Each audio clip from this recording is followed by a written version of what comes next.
Hello everyone. Back again with film recaps. In this video, I'm going to recap one of the thriller suspense films from 2015, titled Kept Woman. Before we get to the storyline, I'd like to wish everyone a happy and great day.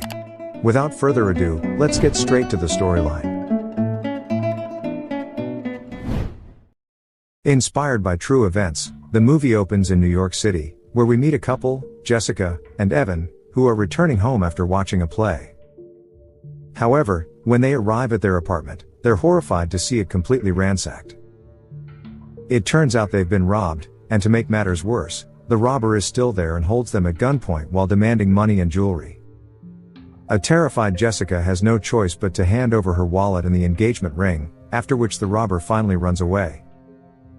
Shortly after, the police are called, so Evan's cop friend, Tyler, also arrives and tries to help in the investigation.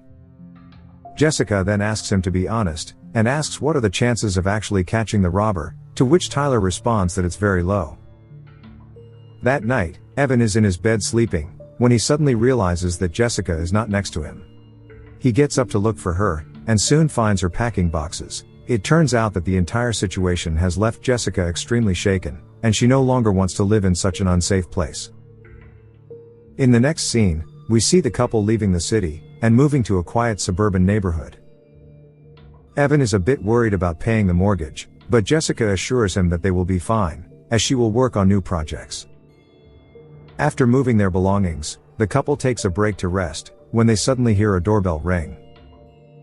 It turns out to be their neighbor, Simon, who is dressed like he stepped straight out of the 1950s. He offers them a bottle of wine as a welcome gift, and boldly kisses Jessica's hand. When asked about his profession, Simon reveals that he's a professor of men's studies at a local university. Jessica begins to laugh at the thought of such a course, but when she realizes he's serious, she immediately apologizes. The next day, Evan goes to work, while Jessica, who is a graphic designer, sits down at her computer to dive into her project. Just then, she receives a phone call from her friend Oscar, who asks how the suburban life has been treating her. It turns out the two are part of an online community that obsessively discusses unresolved crime mysteries during their free time.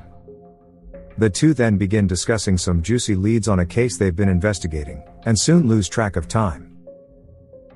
In the next scene, Evan comes home after a long day at work, but Jessica is still chatting with Oscar, so she quickly hangs up the call. But when Evan learns that Jessica didn't even get started on work, and spent the entire day chatting with Oscar, he becomes furious. He reminds her of how she promised to help pay the mortgage, which is why they moved here. Jessica realizes her mistake, so she apologizes to him and says she will start working soon. The next morning, Jessica notices Simon leaving his home, so she hurriedly approaches him to thank him for the wine. She also apologizes for laughing at his course, but he doesn't seem to mind. Jessica then invites him to dinner on Thursday, to which the man eagerly agrees. The scene then cuts to the dinner, where Evan and Simon are seen preparing a barbecue outside. But then, when Jessica joins them wearing a vintage skirt, Simon stares at her with a creepy intensity. Evan then reveals that he does most of the cooking in the house, although Jessica is very good at making rhubarb pie. However, Simon does not appear to approve of this, stating that he comes from a traditional household, where his father provided and his mother cooked. The couple then asks if he's seeing someone, to which Simon responds that he had an ex, who cheated on him years ago, but he's now single. Later that night, Jessica tells Evan that she thinks Simon is lying about seeing someone since she smelled a woman's perfume on him. But Evan doesn't think much of it, and says it might just be a fancy cologne. The couple then proceed to be intimate, but we see Simon creepily watch them from his house with binoculars. The following morning, Jessica is doing some gardening work when she notices Simon arriving home. She runs over to ask him if he has a hefty gardening tool, because her trowel isn't strong enough. The man says he doesn't have any, and Jessica notices his large amount of groceries and asks if he is making dinner for someone. But Simon denies it and says he hates shopping, so he buys a lot of food at once. That night, Jessica informs Evan that Simon is very weird, and she thinks he is probably hiding something. However, Evan is annoyed by this, and accuses her of turning everything into a mystery to be solved. He claims he is working a job he hates so she can feel safe in this place, but it seems like she won't feel safe anywhere. The couple now begins arguing, but they're interrupted by Simon, who has brought a shovel for Jessica to borrow. The next day, Jessica goes to Simon's house to return the shovel, but he's not home, so she peeks through the windows. Later, she calls Oscar and talks about how her neighbor, Simon, is so weird, and how he has his drapes drawn all the time, like he's hiding something. However, Oscar says she might be reading too much into it, and reminds her that being weird isn't a crime. The scene then cuts to Simon, who checks his home cameras, and becomes happy to notice that Jessica had dropped by. Up next, he calls her, and asks her to come over, claiming he has found something that she would like. Jessica agrees, and soon arrives at his place, where Simon shows her an old-fashioned dress that he bought for her. This makes Jessica extremely uncomfortable, and she refuses to accept the gift, so he shows her the CCTV footage of her peeking into his house.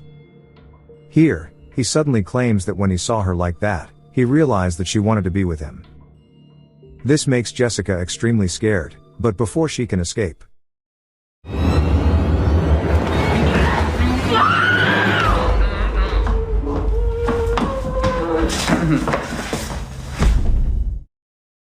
sometime later, Jessica suddenly wakes up in a 1950s styled room, and meets a woman named Robin, who is wearing a vintage dress. Jessica freaks out and tries to get out, but finds a code at the door, which only Simon knows. Robin then informs her that they're in Simon's basement, and assures her she's safe down here. Poor Jessica begins screaming, but Robin warns her that no one can hear her, and that screaming will only make Simon angrier. Meanwhile, we see that Simon is at Jessica's house, where he is picking up her clothes. Moments later, Evan shows up at the house, so the creepy guy quickly hides and pulls out a gun in case. But fortunately, Evan doesn't notice him and heads upstairs, during which Simon sneaks out of the house. Returning to Jessica, she is still trying to find a way out when Simon returns, and says she has to clean up all the mess. Jessica takes this moment to run away from there, but unfortunately, she finds another steel door upstairs. The terrified woman screams for help, but Simon warns her that no one can hear her, and she has no choice but to come back. When they return to the basement, Simon states that it is much easier for her to accept that this is where she is meant to be. Jessica notices some knives, so he says that he can kill her if she wants, but she will die down here with him. Meanwhile, Evan thinks Jessica is mad at him, so he leaves her a voicemail to apologize for being rude before. He then checks her desk, and notices that she has left her phone behind, which he finds very odd. Back in the basement, the women get to know each other, and Robin reveals to Jessica that Simon used to be her professor. It turns out Robin has been living here for years, so Jessica feels bad for her, and says they need to leave. But Robin refuses, as she has accepted this reality as her fate, and has come to love Simon wholeheartedly. Sometime later, Simon returns to the basement with vintage clothes for Jessica, and Robin feels a bit bad that he didn't buy her anything. Simon has even bought an old typewriter for Jessica, as she once mentioned she wanted to write a book. But Jessica isn't impressed by this, and says that she doesn't know what he did to Robin, but she will never be like her. Moments later, they hear a doorbell ringing, so Simon switches on an old TV that has access to CCTV and sees Evan at the front door. Jessica begins screaming and banging on the door, but Simon reminds her that the place is soundproof. He then heads upstairs to greet Evan, who is worried because he can't find Jessica anywhere. Simon explains how he spoke on the phone with Jessica earlier, but she sounded a bit upset. Meanwhile, the two women watch all of this on TV, and Robin tells Jessica that part of her life doesn't exist anymore, and she must accept that. Later, a worried Evan returns home, where he notices the couple's picture being smashed and thrown away in the dustbin. He also notices that Jessica has taken all her clothes and other essentials, which worries him. Later that night, Tyler arrives to meet Evan, and they discuss the sudden disappearance of Jessica. Tyler asks if she was seeing someone, to which Evan recalls her detective wannabe friends, and says she was especially close to a guy named Oscar. The next morning, Tyler and Simon go to meet Oscar in the city, and ask if he knows anything about Jessica's whereabouts, but the guy has no idea. He says that Jessica was very suspicious of their new neighbor, Simon, whom she found extremely weird. But Evan thinks she was just exaggerating things, and they leave after Tyler urges Oscar to call him if he finds anything. Next, Tyler and Evan go to Simon's place to question him about Jessica, and he also claims to have no idea of her whereabouts. Tyler then states how Jessica was suspicious of him having someone else in the house because of the extra groceries. And so, Simon cunningly says that he had invited one of his grad students that night, which he wanted to keep a secret. Evan thus apologizes for bothering him, after which the two men leave. Following this, Simon returns to the basement, and orders Jessica to give him her email and password. She reluctantly obliges, and sometime later, Evan gets an email from Jessica's account, in which she says that she has decided to leave him. She states how she has found a better understanding man, and says it's probably better for both of them. This leaves Evan very distraught, and he can't believe that after 6 years of being together, Jessica would abruptly end things like that, over an email. Meanwhile, in the basement, Simon finally succeeds in forcing Jessica to wear a 1950s housewife dress. She then calls him insane, so the deranged man hurts her by twisting her wrist, and asks her not to talk to him like that anymore. The next day, Jessica looks like a perfect 1950s housewife, and even cooks a steak for Simon. He compliments her appearance, and Robin seems to be jealous of the new girl. Simon then gives a knife to Jessica to carve the steak, and she takes it. But then all of a sudden,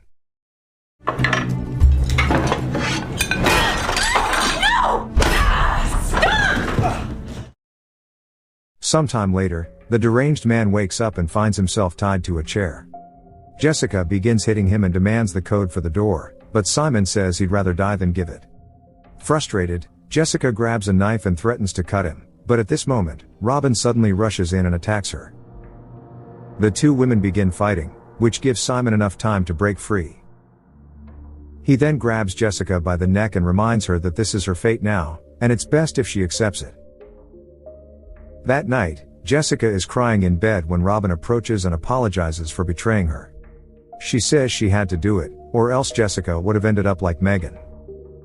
A shocked Jessica asks who Megan was, so Robin says she was the girl before her.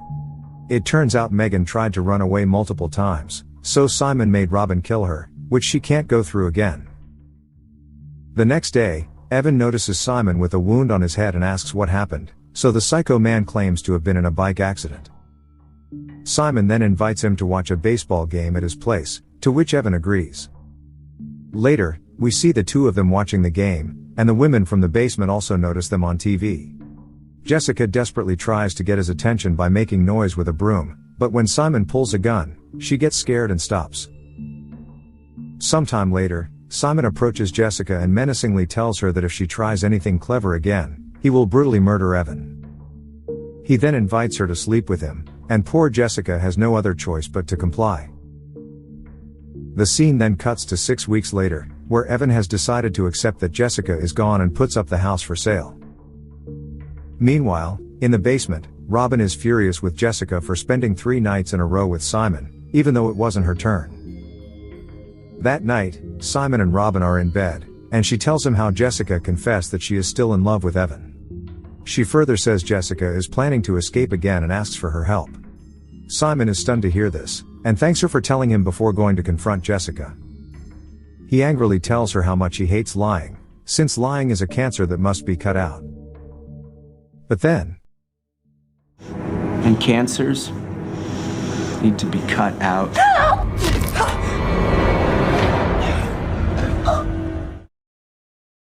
This horrifies Jessica, while Simon assures her he did it all for her, since Robin would have hurt her. He then proceeds to dismember the dead body, while Jessica cries and screams in her room. The next day, Tyler gets a call from Oscar, who has found some crucial information about Simon. It turns out that at every place he taught, at least one student went missing. The bizarre part is that Simon was found to have had inappropriate relationships with those students, and was expelled before the girls disappeared. Upon hearing this, a stunned Tyler doesn't waste any time, and proceeds to go to Simon's place. The psychopath lets him inside, after which Tyler begins exploring the house, and also asks questions about his student, Robin. Simon doesn't deny that he dated her, but insists he had nothing to do with her disappearance. Tyler soon reaches the wine cellar, which actually leads to the basement, while Jessica watches the whole thing on TV. Up next, Tyler asks Simon about his other missing student, Megan, but the professor claims not to know anyone by that name. And then, Simon does this. You know, the thing with guys like you is that you think you're ahead.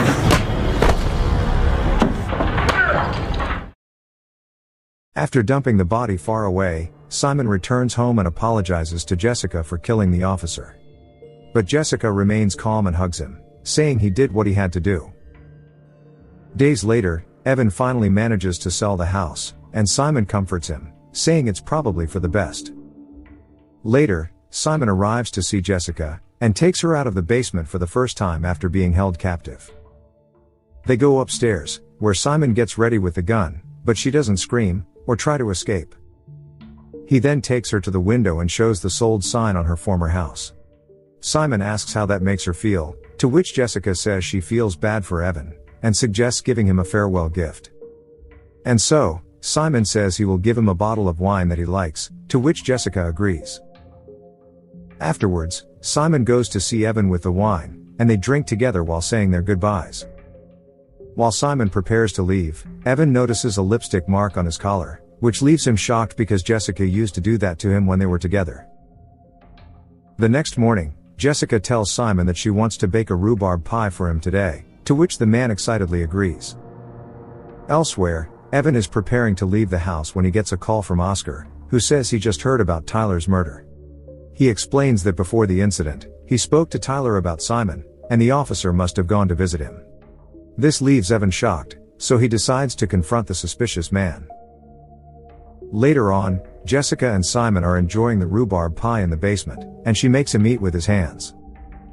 But they are soon alerted by a loud siren, and it turns out Evan has sneaked inside the house, and is desperately looking for Jessica. He soon notices the smell of rhubarb pie, and becomes convinced that Jessica is being held captive there. This makes Simon furious, so he threatens to punish Jessica later. In his haste, he types the door combination with fingers smeared from the rhubarb pie. Afterwards, Simon approaches Evan and begins attacking him, while in the basement, Jessica desperately tries to guess the code based on the smudged numbers. Upstairs, Simon overpowers Evan, and is about to finish him off, right when Jessica figures out the code and rushes to attack him. The two now begin fighting, and she challenges him to kill her, but Simon refuses and vows that he'll make her wish she were dead. Just then, she grabs a cleaner and sprays it in his eyes. She then hits his head with a fire extinguisher, but when she is about to finish him, Evan asks her not to. The scene then shifts to a year later, where we see Jessica and Evan happy together. Jessica then heads inside the prison alone and meets with Simon, who thanks her for speaking against his death penalty. But she clarifies that she didn't do that to help him, but she wanted him to live as a prisoner for the rest of his life. Jessica then reveals that she has published a book, in which she wrote about the nightmare she lived through in his captivity. The movie comes to an end as Jessica leaves the prison, while Simon creepily kisses the book she left behind. Okay guys, thanks for watching. See you again in the next video.